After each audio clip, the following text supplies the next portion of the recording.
बिस्मिल्लाहिर्रहमानिर्रहीम। अस्सलाम वालेकुम दोस्तों, एक नई वीडियो के साथ हाजिर हैं। चले अपनी वीडियो स्टार्ट करते हैं। 5 सितंबर को एक खबर मिलती है कि रशिया ने यूक्रेन में ब्रिटेन का एक चैलेंजर 2 टैंक तबाह कर दिया। चैलेंजर 2 टैंक के बारे में एक बात कही जाती है कि वेस्टर्न कंट्रीज के पास जितने भी टैंक्स हैं उनमें से सबसे heavily armoured tank challenger 2 tank है। अब उस चैलेंजर 2 टैंक को किसने तबाह किया? देखिए, हम बहुत सी बातें करते हैं, वेस्टर्न असले के ऊपर बात करते हैं, मसलन अमेरिका के javelin anti tank guided missiles के ऊपर बात करते हैं कि जी वो इतने ज़्यादा अच्छे हैं। यूक्रेन ने इन javelin anti tank guided missiles के ज़रिए से रशिया की आर्मर्ड व्हीकल्स का, रशिया के टैंक्स का भुरकस निकाल दिया। लेकिन जब हमें ये खबरें नज़र आती हैं कि यूक्रेन के अंदर इस्तेमाल होने वाले नेटो के टैंक्स भी तबाह हुए, तो उस वक्त हम ये नहीं सोचते कि कौन सा ऐसा रशियन वेपन था जिसके ज़रिए से इन टैंकों को तबाह किया गया। उसकी रीज़न ये है कि सारे का सारा मीडिया ही वेस्टर्न कंट्रीज कंट्रोल करती हैं, सारी की सारी खबरें भी वहीं से बाहर आती हैं। तो हमें कहाँ से पता चलेगा कि कौन से रशियन वेपन ने इन लेपर्ड 2 टैंक्स को तबाह किया, ब्रैडले फाइटिंग व्हीकल्स को तबाह किया, ब्रिटेन का जो सबसे ज़बरदस्त और हैवीली आर्मर्ड टैंक था चैलेंजर 2 टैंक, उसको तबाह किया। तो वो बेसिकली रशिया का Kornet anti tank guided missile है, जो कि हो सकता है इतना ज़्यादा एडवांस तो ना हो जितना कि अमेरिका का javelin anti tank guided missile है, लेकिन फिर भी हम ये देख रहे हैं, उसकी परफॉर्मेंस देख रहे हैं कि किस तरह से Kornet anti tank guided missile ने चैलेंजर 2 टैंक को भी तबाह किया। इसी Kornet anti tank guided missile ने अमेरिका की ब्रैडले फाइटिंग व्हीकल्स को भी तबाह किया और जर्मनी के सबसे जबरदस्त लेपर्ड 2 टैंक को भी तबाह किया। अब जब ये चैलेंजर 2 टैंक तबाह हुआ था ना, तो उस वक्त ब्रिटेन ने एक खबर दी। उन्होंने कहा कि जी ये बेसिकली रशिया के लैंसर ड्रोन के जरिए से हमारा टैंक तबाह किया गया।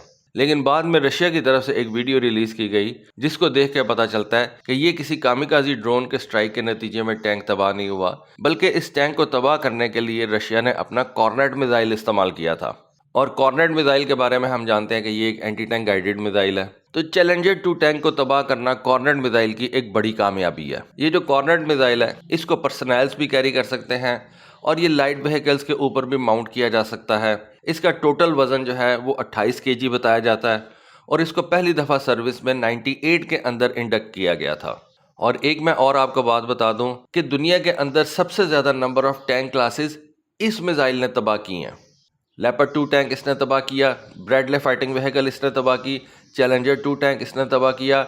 अब पिछले दिनों अमेरिका जो है वो अपना M1A1 एब्राम टैंक देने जा रहा था, खैर वो उसने रोक लिया है, लेकिन जब वो आएगा वो भी इस कॉर्नेट मिसाइल का निशाना बनेगा। 1998 में इंडक्शन के बाद हमने सबसे पहले कॉर्नेट मिसाइल को इराक की जंग के अंदर देखा। जब अमेरिका ने इराक के ऊपर 2003 में इन्वेजन की थी, इलीगल इन्वेजन की थी, उस वक्त इराक की रिपब्लिकन गार्ड्स ने इस एंटी टैंक गाइडेड मिसाइल को इस्तेमाल किया और इसको बड़े ज़बरदस्त तरीके से इस्तेमाल करते हुए अमेरिका के एब्राम टैंक्स को तबाह किया और ब्रैडले फाइटिंग व्हीकल्स को तबाह किया। इस मिसाइल के बारे में बताया जाता है कि ये डायरेक्टली रशिया से उन्होंने हासिल नहीं किया था। इस एंटी टैंक गाइडेड मिसाइल को उन्होंने ब्लैक मार्केट से हासिल किया था। खैर मैं ये नहीं कह सकता कि उसमें रशियन गवर्नमेंट इन्वॉल्व नहीं होगी, 100% होगी, लेकिन फिर भी इराकियों ने किसी डायरेक्ट मुआहदे के तहत ये एंटी टैंक गाइडेड मिसाइल्स नहीं हासिल किए थे, ये उन्होंने ब्लैक मार्केट से हासिल किए थे। फिर उसके 3 साल के बाद हिजबुल्लाह ने 2006 के अंदर इजराइल का बड़ा ज़बरदस्त मरकबा 4 टैंक इस कॉर्नेट मिसाइल के ज़रिए से तबाह किया। और ये कोई 1-2 टैंक की बात नहीं मैं कर रहा, कम से कम 2 दर्जन मरकबा टैंक्स थे जो हिजबुल्लाह ने इस कॉर्नेट मिसाइल के ज़रिए से तबाह किए थे। फिर सीरिया के अंदर जो तुर्की अपने लेपर्ड 2 टैंक्स लेके आया था, मलेशिया जो उस वक्त तुर्की के ख़िलाफ़ जंग लड़ी थी, उसने तुर्की के ये लेपर्ड 2 टैंक्स इन कॉर्नेट मिसाइलों के ज़रिए से तबाह किए थे। तो कॉर्नेट मिसाइल सिस्टम जो है, ठीक है, वो फायर एंड फॉरगेट कैपेबिलिटी के साथ नहीं आता जिस तरह से अमेरिका का ये javelin anti tank guided missile है, लेकिन फिर भी ये एक ऐसा मिसाइल है जिसने दुनिया के सबसे ज़्यादा number of classes of tanks और आर्मर्ड व्हीकल्स जो हैं वो तबाह की हुई हैं, जिनके अंदर अमेरिकन ब्रैडलेस भी हैं, इजरायली मरकबा टैंक्स भी हैं, जर्मनी के लेपर्ड 2 टैंक्स हैं, अमेरिका का M1A1 एब्राम टैंक्स है।